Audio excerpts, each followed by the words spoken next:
I'd love to have your questions, please. Thank you. Thank you. Please fire away. I love questions more than anything. I'm Cynthia Strauss, and you invited us to ask you about some of the quandaries.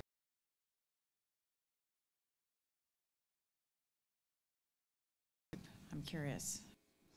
So I think a lot of news organizations are worried about really giving away everything to these platforms. And so how do you maintain a relationship to your core? So Frontline, because we're not text primarily, we have a leg up in the sense that our real documentary films are still going to be on our website and streaming for free, right?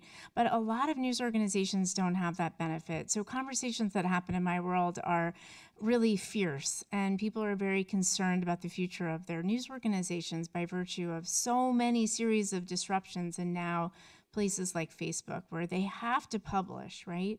If you don't publish there, people won't read you, but then they also have to build a subscriber base. And what we were worried about as well is if somebody saw the ISIS clip or the Exodus clip, would they then be hungry for something longer? Because of course, you know, in our DNA is long, thoughtful journalism, right? It's what I've been trained for. It's what David Fanning believed in. It's what John believes in, and Ben and everybody.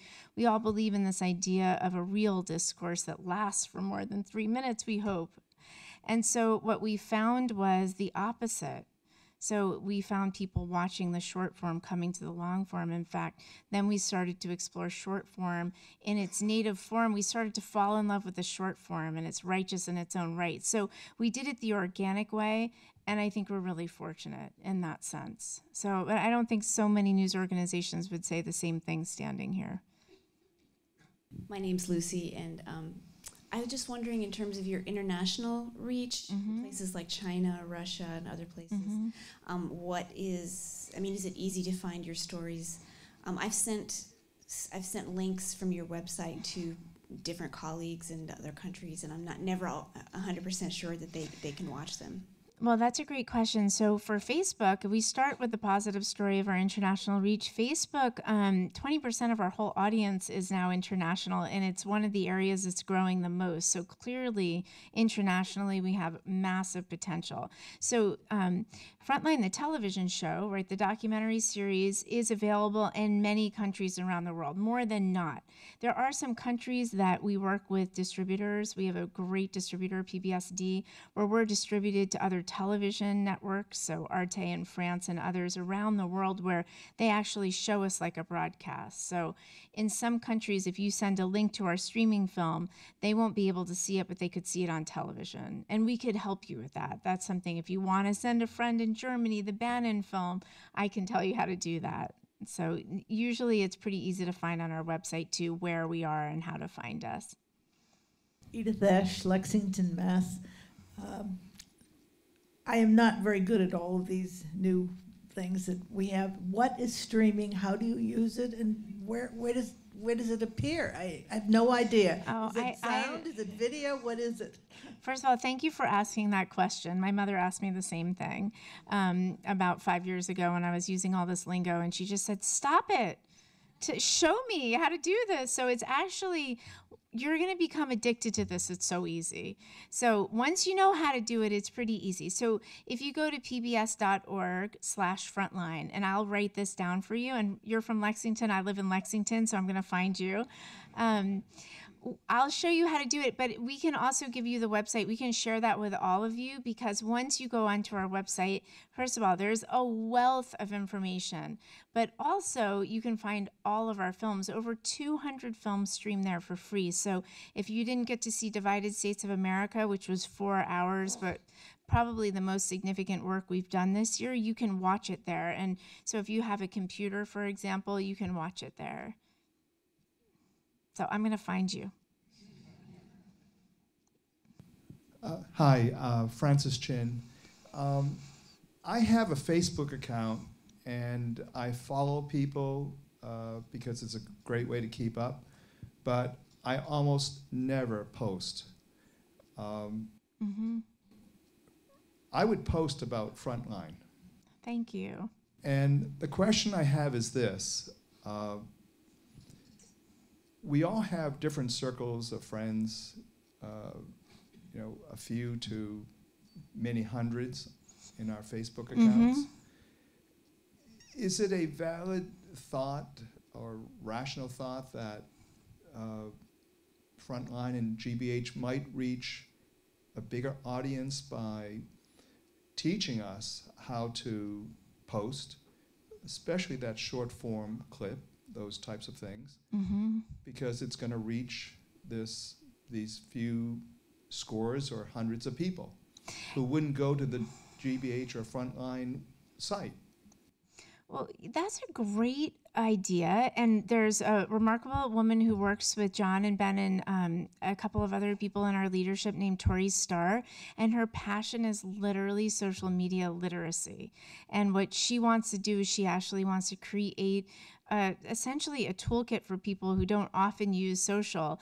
I only know about this because I am in the media, but a lot of the people in my life also do not know how to use social media. And so she's really after this big idea that GBH could create something that would be very useful, not just for GBHers, which I think is crucial that the people inside our family understand how to do this, because I think there's a lot of power in the people who watch us and appreciate us sharing with your friends, right? There's power for a million reasons, but mostly because of the dialogue it creates. And so I think that this is a great idea, and I've told her as much, and now that her boss is in the room, maybe, I don't know if that's off and running, but it certainly should be.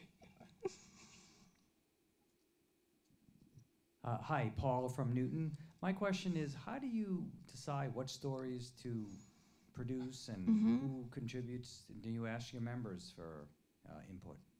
So that's a great question. I'll start with the first half of your question first. So when you see Frontline publish a big film, it's usually you feel like you're learning something really new and fresh. And the reason is because we don't tell every single story out there that's in the news. So when you see us publish, it's because we think we have something special to offer. So this is really different than regular news that is always publishing. So we're doing Russia because we believe that we have new and fresh reporting that will deliver a different way of looking at what Putin is actually after. And we're going to go back to the beginning of his career, and we're going to show you what he's done in the pattern of that. So we're delivering you something that's unique. And so that's the promise of a Frontline. So if you watch Frontline often, you'll feel, okay, so they didn't do everything this month that was in the news, but at least the 3 or 4 things that we chose to do, we did in an original way.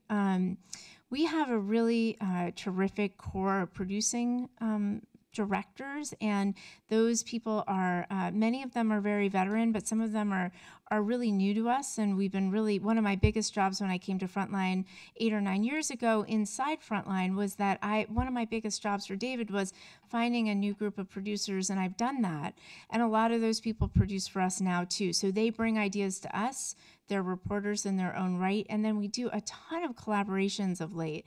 The last 5 or 6 years, we've really been working very closely with ProPublica and other big investigative news organizations. So the editors, we're all putting our heads together to say, where can we break new ground? What are the most important stories that should be told, and how do we tell it?